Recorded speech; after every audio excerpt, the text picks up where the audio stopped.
बोलिए श्री प्राणनाथ प्यारे की जय। पतिव्रता पणे सेविये न था ये विश्या जेम, एक मेली ने अनेक कीजे तेणे थाय दणिवट केम।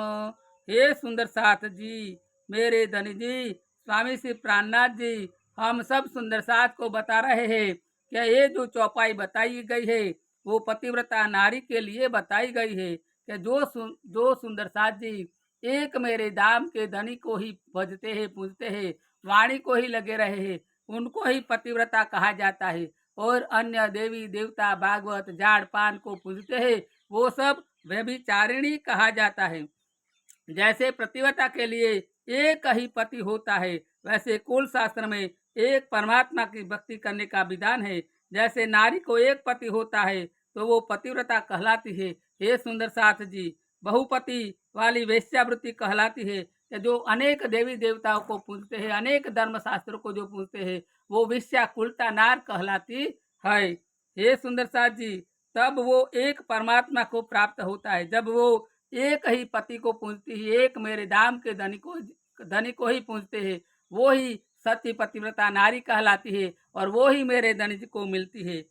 अब ये कई लोग एक कुलदम स्वरूप साहिब की वाणी लेके भी गणेश देवी देवता नदियों आरती लक्ष्मी पूजा पेड़ पूजा करते हैं और अपने आप को प्रतिव्रता कहलाते हैं और अपने आप की भी सेवा करवाते हैं। ये सबको तो उल्टा नारी कहाई गई है, ये सबको विश्या नारी कहा जाते हैं सुंदर साथ जी।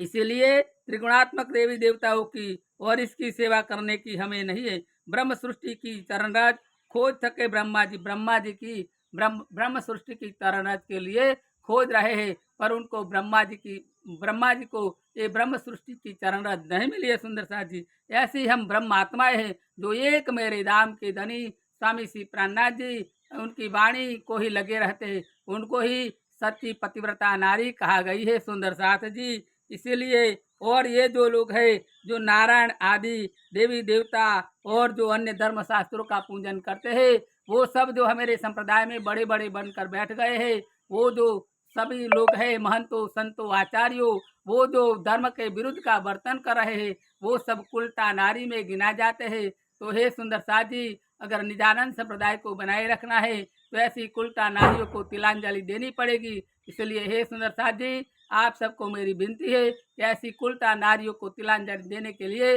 आप कुछ न कुछ कार्य कीजिए। आपके चरणों में कोटि कोटि प्रणाम जी, प्रणाम जी, प्रणाम जी।